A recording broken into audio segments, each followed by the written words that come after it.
Dr. Michael Heinzelmeyer and Dr. David Warman on Save Your Practice, where we have brought in industry leaders to interview to give you tools and action steps to make yourself and your business thrive. The most successful doctors run legitimate, ethical, honest practice authentically. A lot of those people were still building a lifestyle, not necessarily a life. The same thing that got you into the problem 99.9% of the time won't get you out of the problem. Hey everybody, welcome to Save Your Practice, where we have brought in industry leaders to interview to give you tools and action steps to make yourself and your business thrive in uncertain times. I'm Dr. Michael Heinzelmeyer. And I'm Dr. David Warman, and we are your hosts for today. And today's special guest with us, I'm very excited about this, is Dr. Larry Markson. Dr. Larry Markson started his career as a practicing chiropractor who ended up building one of the largest and most successful practices in the country. Over the next 38 years, he became a personal empowerment practice, business success, and prosperity coach to over 38,000 people. He's devoted his professional life to helping others transform their thoughts, actions, and feelings until they're able to experience the fulfillment of their inner dreams and life's goals. Still going strong after 5 decades, he says his favorite creation is the new Chiro Cabin because of the staggering percentage of participants who actually permanently change their practices and their lives for the better. I've personally spent some time with Larry in the middle of nowhere, which actually happens to be in the middle of a lake in Montana at his cabin experience, where we spent 2 incredible days working on leadership skills, personal growth, and just had a really fun time. Larry's a legend in our profession, and we are grateful to have him with us here today. Thank you for joining us, Larry. Well, thank you for reading what I wrote about 12 years ago. So are we at 6 decades now? Yeah, we're getting really close. And my chiropractic anniversary this year will be 60 years as a chiropractor. Wow, that's amazing. That's awesome. Yeah, and what a role you've stepped up into in the field and what you've done for the profession. It's amazing. So we reached out to you because we need some leadership in our world right now, and you are a leader in the field. You've been a leader for a long time. With everybody being so scared and living in a place of fear right now, how do you see chiropractors and business people stepping up to provide leadership in this time? Well, that's a good question. So that's calling for me to have an opinion, and there's 80%ers and 20%ers. So 20% of the chiropractors in this country now will figure it out with me or without me, with you, without you. They just figure it away because they have a mission statement and a purpose statement, and their leadership is not defined in a crisis. It's displayed there. They have chosen to be leaders. They have chosen to brace themselves away. So we're all talking about this pandemic, and I'm closed, and my practice is down 50%, and there's a lot of crying and complaining out there, which I truly understand. I do understand it. It's real, and you should not accept it. But that doesn't mean that this pandemic has caused something else. A negative infodemic, meaning the television and the feedback is so negative. It comes from neighbors calling you up and family and friends and visually masks and gloves. So it wears us down and lowers actually our immune system, makes us more susceptible. And then there's those people like yourself and David that have said, I understand what's going on. This is real. This is something. What are my choices? I think that's your greatest power, the power to make a choice. So you make different choices. And if your audience today, like you have and David have and I have, we've made different choices. I'm not saying I'm not adhering to CDC guidelines, and you should. I'm all for that. But I'm saying, wait a minute, that's only the physical. Distance, spacing, masks, gloves, all the things they tell us to do, that only takes care of the physical protection. What about the more important thing, mental?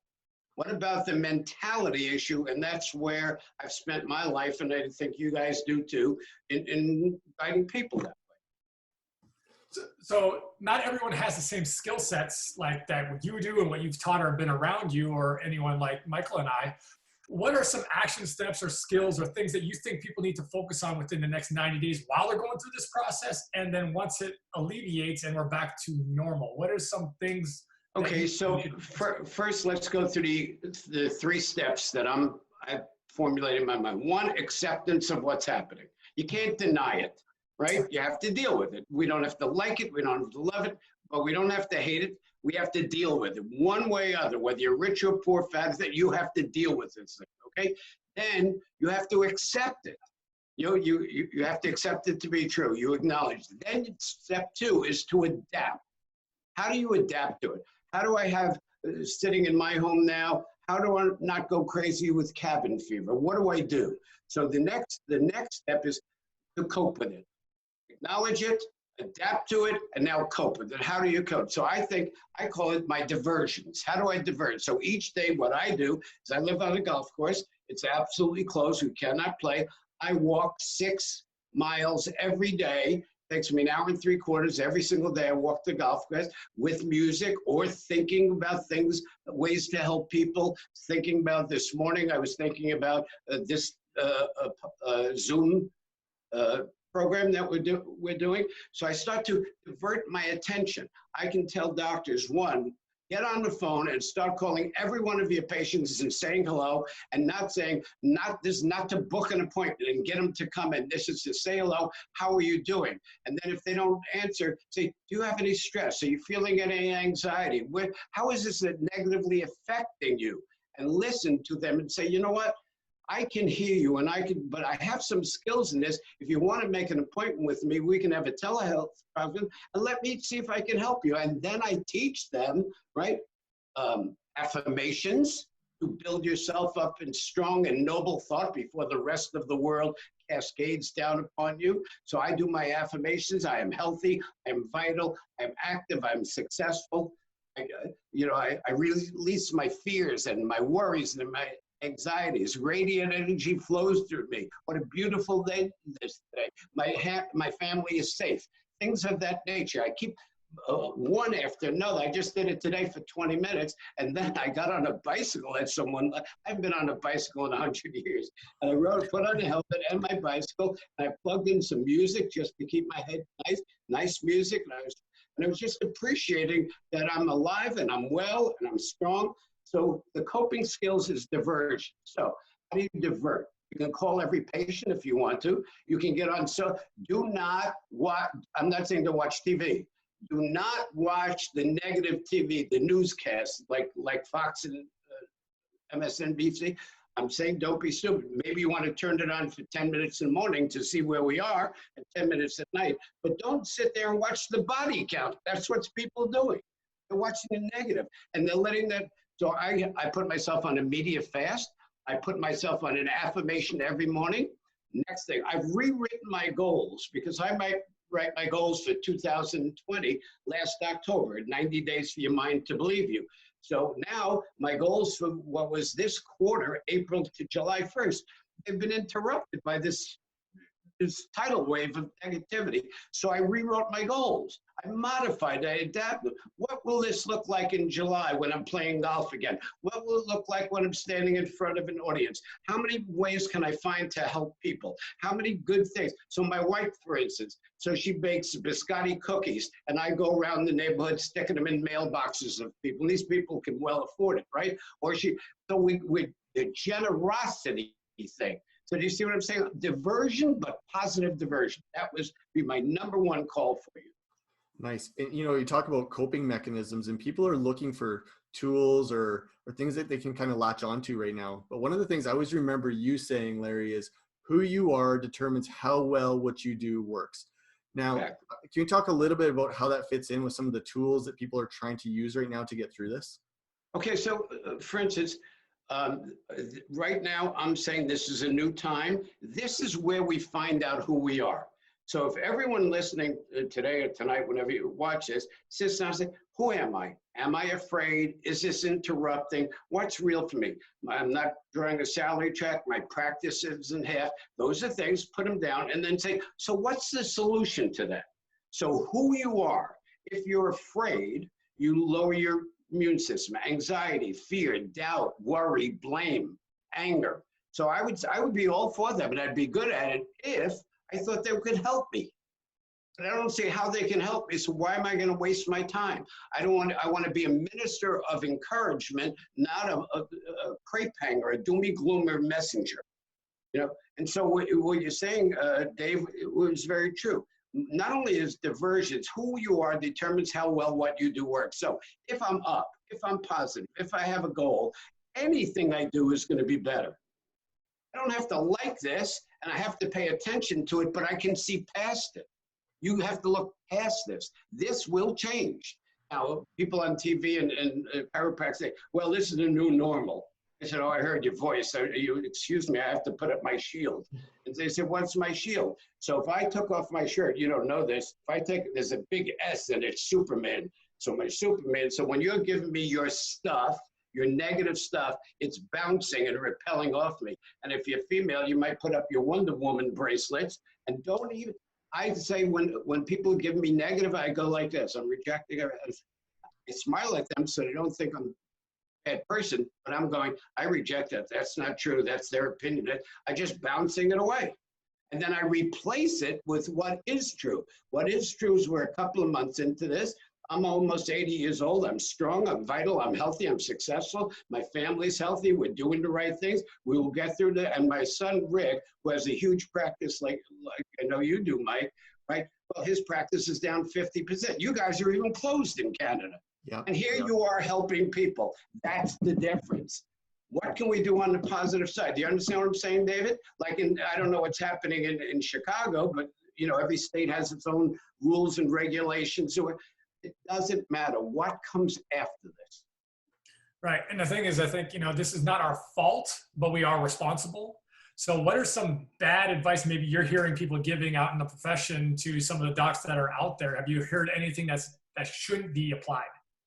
Well, yeah, you know, but I don't like to repeat the negatives because there's going to be a big audience here. What difference does it make? Their fear is, how am I going to pay my staff? I may have to lay off people. So let me tell you. So Rick has a huge practice.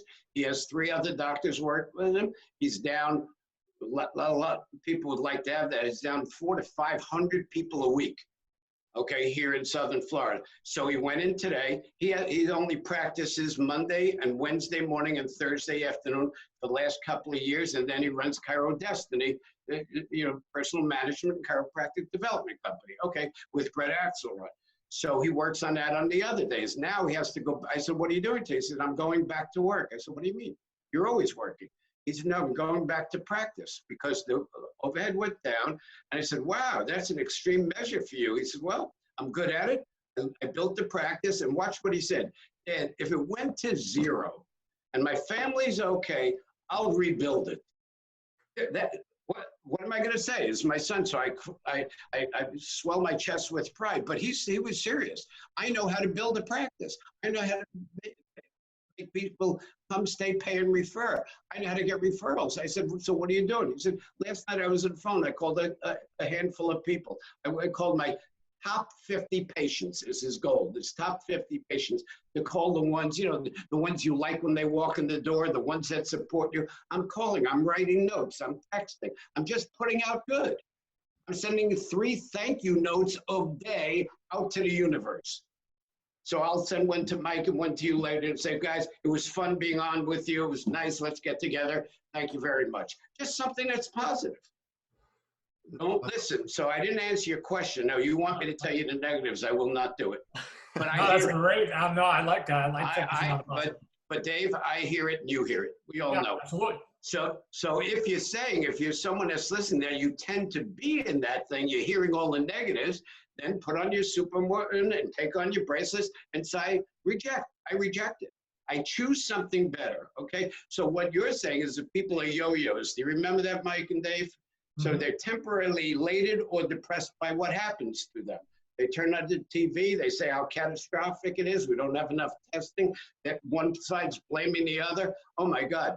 The end result of this whole thing may be someday that countries will come together, because since it's a pandemic, it's worldwide, maybe we'll cooperate with each other and some of the wars will cut and the killings will go away. And then when it passes, they'll go back to being who they are. Who you are determines how well what you do works. It's all in your head. Yeah, and you know, so I think you've got to focus here. You know, the number one ingredient of success, Mike, I think you know this and Dave too. If I don't want to ask you, because if you fail, I'd have to fail you out and take your license away. But, you know, so the number one ingredient of success is decisiveness. I've found that to be true, and I had all these thousands of clients. Those that made instant decisions versus those that weigh the balance, ask other opinions, pray to God, all of that, you know, uncertainty. The ones that are certain and make decisions, number one ingredient of success, do better. The ones that are concerned, where am I going to be right? Am I going to wrong? They're up and down. So if the mailman comes with a big PI check, you're up. If the mailman gets sick and has to be quarantined, you go down, you know, up and down, outside in. So here's the difference. If 20% are always inside out people, they make their rules. I make my rules. Now, some of my neighbors, I can't go around preaching to them, if you know what I mean. So I just smile and I acknowledge and I say, I reject this. And I live my life as a model of what they should emulate if they want to. All I can do is put out good causes. No, that's perfect. Correct? So it's not how we act. Would you agree? It's how we react. So how are we reacting to this crisis? So Mike, you're close. Why don't you tell us? You have a huge, humongous practice. How are you reacting? You're smiling right now and your practice is not even working. They close your doors. Well, here's the thing. You recognize very quickly that there's some things you have control over and things that you don't have control over. And so the things you have control over, you focus on those things. You focus on doing good and reaching out, talking to people, just like we're doing here today. Reaching out, talking with our patients, keeping our staff teams built back up, make sure that they're connected in. I think like a lot of people right now, I think there's opportunity here. I think there's a wake-up call for everybody, whether you were successful before or you're successful now. This is an opportunity. And I guess my question for you is, if it's a wake-up call for people, Larry, if you're successful before or you weren't successful, where should they start right now as an opportunity to reinvent the things that were working or not working in their life? Okay, so what I can tell you what I did. One, I know that success cannot flow into clutter. Okay, so when I've been in thousands of chiropractic offices, as you know. So I go in, I look around, and I see stickums all over the place, you know, little notes. I say, why are they there? Oh, that's important. If it's so important, memorize it or put it in your computer, but take it off the wall, right? Clean up your office, throw it, anything you don't need. So what I did the first day, if you know me, I don't do this. It's not because I'm above it. It's just not good at this. I cleaned out my garage. It took 3 hours. I even took the hose and washed down the floor. And I donated some stuff, a pile to donate, right? I have enough golf clubs in there to be a golf club. I'm donating them to a child's charity, right? And all the stuff that I had run and put in dumpsters here around the neighborhood. So I got rid of it. So I cleaned it up. So look at clean up the clutter. Catch up on your office work. When you start again, when you come back, you got to come in day one, but you already have your experience and your knowledge. So clean up the clutter. Success doesn't flow. Now, clutter is real, a messy office, let's say, but clutter is here too. So what's the clutter? So fears, there's 6 basic fears, as you know. Fear of unknown, that's what people are suffering from now. Fear of rejection. Well, chiropractors always feel that way, especially because if a patient says no, they call their mother. You know, they get all shocked. They don't take every responsible for weak introduction, not a good report of findings, the staff not appearing correct, the ambience they walk into, all which makes a patient have confidence in you. So here's a long way around. Sit down and take out a pen and pencil and write down your feelings. Yes, I'm afraid. This concerns me. I have to lay off a CA temporarily. Whatever is not right. And then take the next page and say, this is a solution to that. Rebuild my practice, rehire my people, do better telemarketing, do telehealth. Every one of them you can start doing from now, and I'm sure doctors are going to be doing the consultations online versus in your office. The only difference, why I'd rather have it in his office, is the human magnetism, the connection by spirit, right? So you clean up so you're fresh to start, correct? Then you take your best employees and you make them ministers of encouragement from their home. If they're home, they start calling people too. How can we help you? Check in and want to see what's wrong. So you remember, anger, fear, worry, doubt, anxiety, if those are on your pants, it's no good. I'm going to say the first thing is clean up and start over. Nice. Now, there's, you talk about the 20% versus the 80%, and a lot of the 80%, it's a self-worth problem, it's some stinking thinking problem. What are some tools or action steps you might have used in your own life to change that paradigm? Because I think we all go through it at some point in time. So I'll tell you you have a what rhythm or something that you do to get out of that. Dave, I think you know this because I've been teaching this for so many years. I taught it on the Parker stage for 40 years. So I was the one, I believe, and I didn't get paid, and I'm not looking for credit. I started the whole profession on affirmations. Okay, so there are affirmations to use. If any of your audience wants mine, I can email you. They have my book, Talking to Yourself is Not Crazy. It's online, or I'll send you a free PDF copy on page 46. So one, I'm a happy, healthy, successful human being. I affirm this day that all tissues in my body are functioning perfectly, and that is the way it's supposed to be. So build yourself up, an affirmation every day. Number 2, write out new goals. So that's the first 2 steps, which you spoke about. 3 steps of a goal. Exactly what it is you want, not I want a new car. What kind of car, what year, what color, all that. What do you want? A date certain, when do you want it by, and what action steps you have to take to accomplish it. 3 steps to every goal. Write out new goals, okay? 3, your mind is racing right now. So we're in a 14 to 21 cycles per second, as I've learned it, right? Because our body is chattery. So how do I slow it down? Today, I told you I was riding the bicycle, but I wasn't listening to jumping music. I was listening to soothing music, more soothing. So, or breathing exercises, inhale through your nose, or there's so many meditations online, meditation you can follow. Put on some headsets and just close your eyes and listen to them guide you through them. So it's affirmations, goal, meditations. It doesn't have to be formal, but slow your brain. And then the most powerful of all, visualization. The human mind speaks in pictures. We think it thinks in words. It doesn't. If I said strike, well, what comes to your mind? If I say the word strike, Mike, what comes to your mind? Bowling. Bowling. What about you, Dave? Baseball. Okay, and I say labor negotiation because my father was a union electrician. So there's strike, lightning strike. There's a lot of meanings. So who we are picks out that word. I picked that out. It's because every time I heard the word strike, my father was home, not going to work. So baseball, whatever it happens to be. So instead of doing that way, I paint pictures in my mind.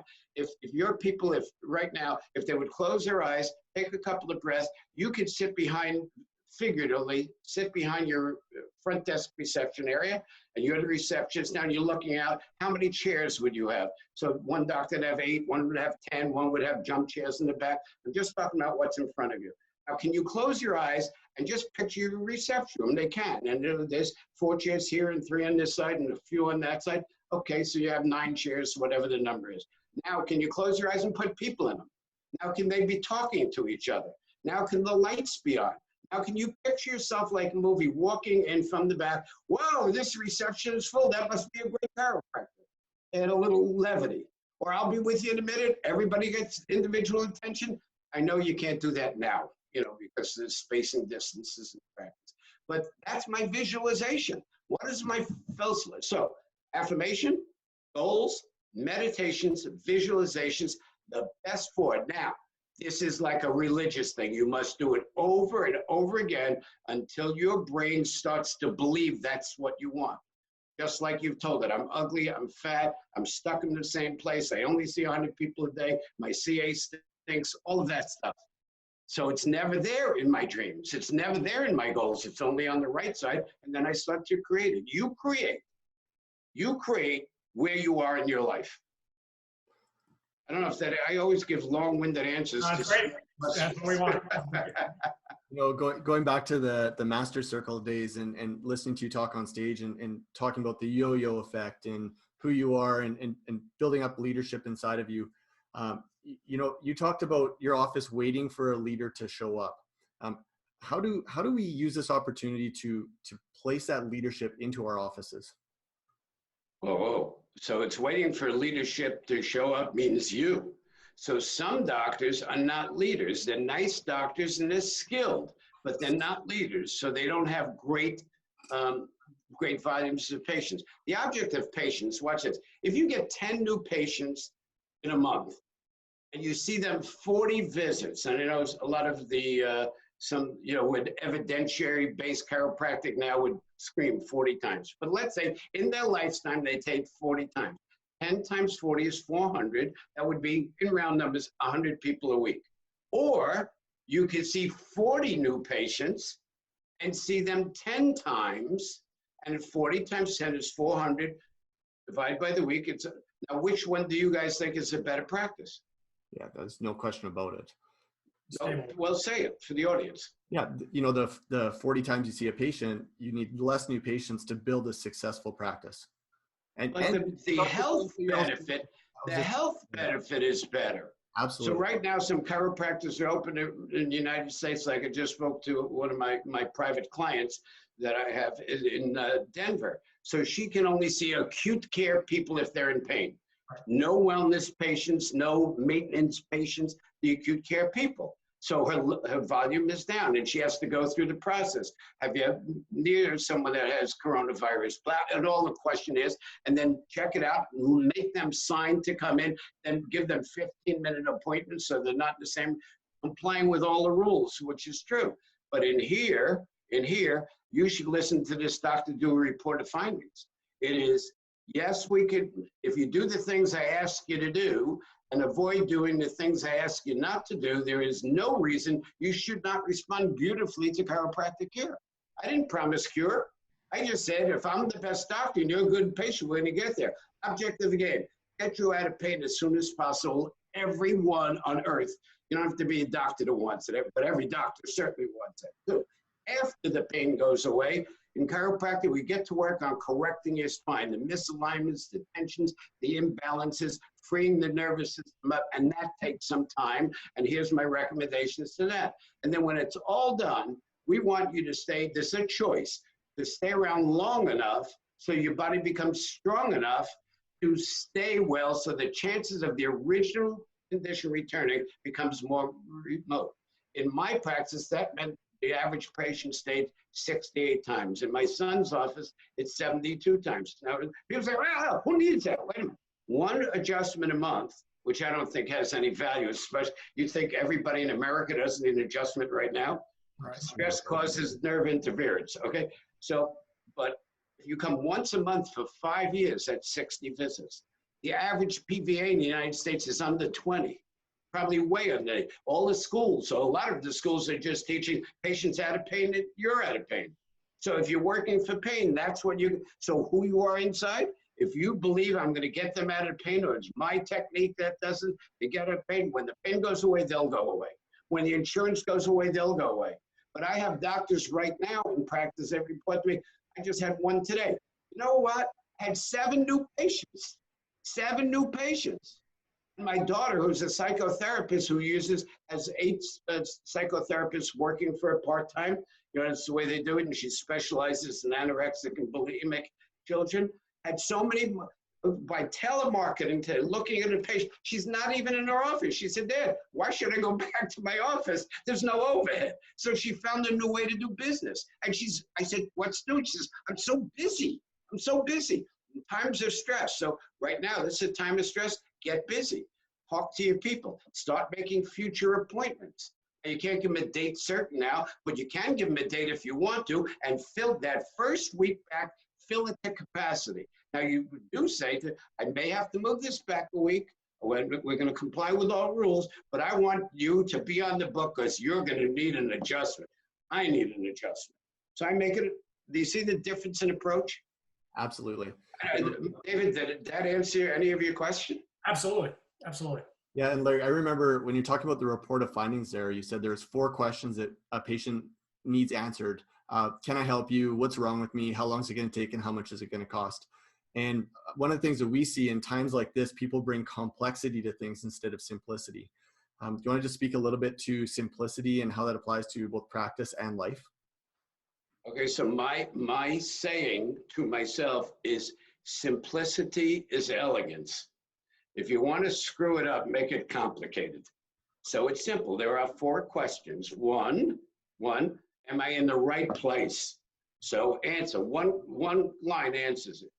Mrs. Jones, I'm happy to report that from what you told me on consultation, all your orthopedic, neurological, chiropractic examinations, from the x-rays, from all the tests we've taken, I'm happy to report that your case fits well within the scope of chiropractic care. I'm happy to have you as a patient if you'll have me as your doctor. Oh, maybe that wasn't a sentence. Well, it was a run-on sentence.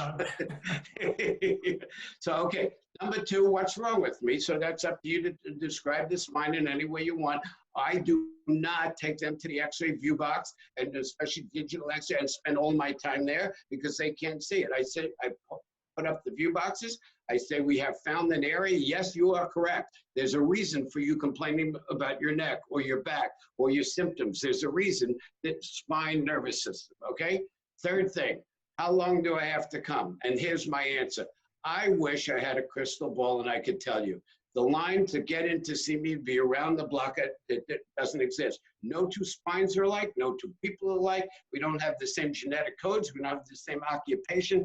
I can't tell you, but I can tell you that cases such as yours require somewhere between 2 and 4 dozen visits over the next 6 to 8 months. And that's just a guesstimate, but I thought you'd appreciate that you're not sure when the pain goes away. There's different phases of care, and I'm sure you want to be a good patient, get this all taken care of. However, we do re-examine. I'm not making up a number and you're stuck here. If it takes faster, we will release and reduce your frequency. And that's going to be done by objective findings, not by how you feel. In other words, David, if you came in today's second visit, I said, how do you feel? And say, I feel great. Are you dismissed? Well, you can, and you want to be, because that's how you've been trained medically. But in chiropractic, if I take the x-rays, the bones are still misaligned. You have no pain. And if you want no pain, if that's your object, go to the local MD, get a shot of morphine right in your head, right here. You'll have no pain, but you won't be well. But you won't be well.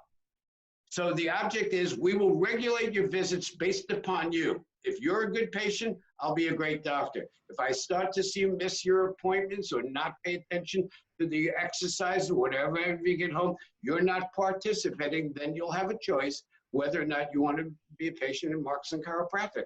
I would be happy to refer you to someone that doesn't care as much. That's called Jewish guilt, by the way. The takeaway. Right. So, I mean, I think they should be expert at reported findings. Some doctors don't. You know, some give group reports because so I'm for that if you're really good at it, okay? And some don't do reported findings at all. And the ones don't always suffer needing new patients. Those are the ones that now are going to go back to free adjustments, free x-rays, free, you know, the ones that have to hold on. Yeah. So isn't it amazing? The most successful doctors run legitimate, ethical, honest practice authentically. They make the most money, their fees are the highest, and where do the patients come from? They attract them. You attract or you repel. Your life, if you want to see who you are, look at your friends and see who they are. Look at one of our head politicians' friends, they're all in jail, so you can't do that. So look at your friends, it tells you who you are. You know, look at where you live. Watch how your family is growing, how the kids are adapting, their friends. Your life, if you become a visual person and look around you, you'll know exactly where you are. But then you have to take responsibility that I created it. Yeah, you don't create, last thought, and then I'll shut up maybe. If you look at yourself, you're not where you want to do, you stop right now and you make a decision. I say, whoa. If I screw something up, I said, wow, where'd that come from? That's the old Larry. I don't know where he came from. Sit down, Larry, shut up. The new Larry is going to be more courageous, going to have more hope, going to have stand up and look at it in a positive way, looking for better results. I don't know, that slipped in. And it does. I make mistakes. So I forgive myself and I just move forward. All right. That's amazing. You know, the thing is you're a wealth of knowledge. You got so much experience. Do you have any tools or opportunities for any of our audience listening right now that you can offer or invite them to participate? Well, I no longer do what I did. I spent 40 weekends on the road in the Master Circle. We had 1,000 doctors there in Markson Management. I had 1,000. The difference, by the way, I had Markson Management when I started in 1980. I had 1,000 doctors from all over the place. And I gave them a textbook. It was right up here somewhere.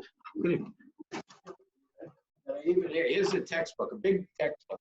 And then I found out, David, that the people that take that textbook, even if they memorize it, even if they sat in the same class and they watched all our performers on stage and they took copious notes, at the end of time, the 10 people in the front row went like that.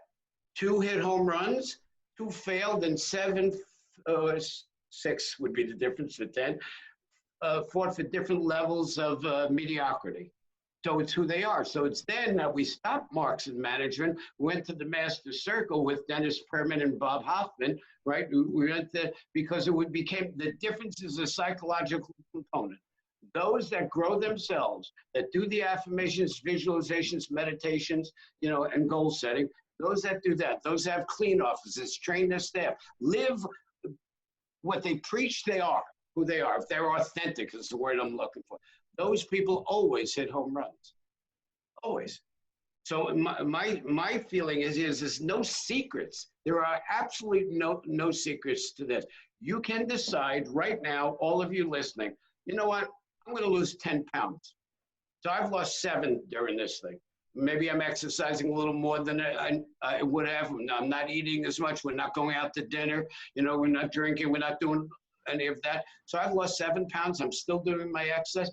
I decided that I am not going to get drubbed down with the crowd of saying, oh, did you hear this? Did you hear Governor Cuomo? Did you hear Donald Trump? Did you hear did Dr. Fauci, who's a new hero?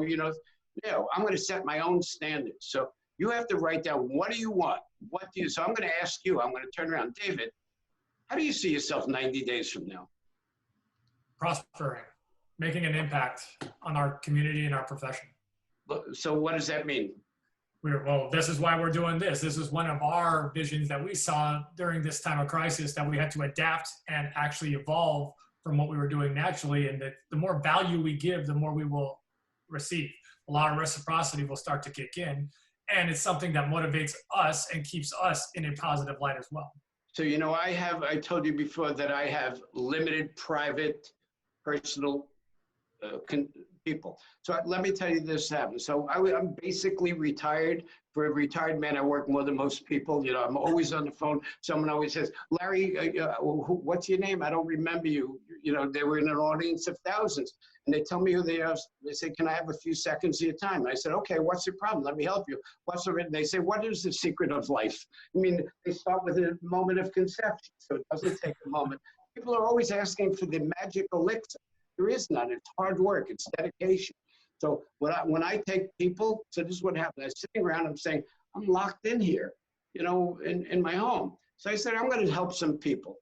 And I said to my son, maybe I'm going to come back and I'll do some consulting, but special people. No whining allowed, no crying allowed. If you're not on time, you're out, right? We'll come to the agreement of fees, and what your responsibility is mine. And all of a sudden, boom, I had 7. 7's the magic number in the universe, which I have now. Then I'm doing a thing with Patrick Gentempo the other night. He says, Larry, it's not right. Just like some of the doctors that unretired are going back into the hospitals to help people, you should do it. So I'm telling you, I'm announcing this week that, okay, I'm going to take the next 10 and I'm going to come up from where I am to 17. I picked the number 10. When I went to 0, I just opened my head. I didn't do anything. I didn't advertise. You didn't see me. At one time in my life, I was all over the place. Now I can create it here. I'm creating it here. So I'll have 10. So Pat's at 10. You'll get that. You should raise your fees. I'm not talking about fees. And I'm not raising my fees. I want to just be out there as part of the resurfacing of America, and especially in the chiropractic profession. So if if you want to, you can go to chiro-cabin.com. If you want to contact me, or my telephone number is 516-318-1444. And if you want me to help you, I'll help you. If not, I could recommend other companies. There are terrific other companies out there, but I'll tell you who's authentic and not. and then find the person that you can relate to. I have a coach. I'm not the best in the world. I still take golf lessons all the time. I love taking lessons. I like making little corrections. I like getting better every day in what I do. And you should too. It's fun. It's fun. Cool. Larry, thank you so much for being here with us today. You're truly a gift to the profession, and we appreciate your time being here. And I'm super excited actually to see you back engaging with some people again and being there for the profession and for the world in general. Thank you. Well, thank you. Thank you so much, David. Good to see you again, Michael. Good to see you again. You're a little older than I remember. Yeah, ain't that the truth? A little grayer. Yeah, but don't start me. I see your muscles. Don't start. It'd have to hurt you. Gentlemen, thank you so much for having me. I'm humbled. Thank you, Larry. Thank you for listening to this episode of Save Your Practice. Share this with other healthcare professionals that you feel need to elevate their practice. Don't forget to give us a review on iTunes and subscribe today. SaveYourPractice.com for amazing content, tips, and tricks for healthcare professionals just like you. Head on over to SaveYourPractice.com now.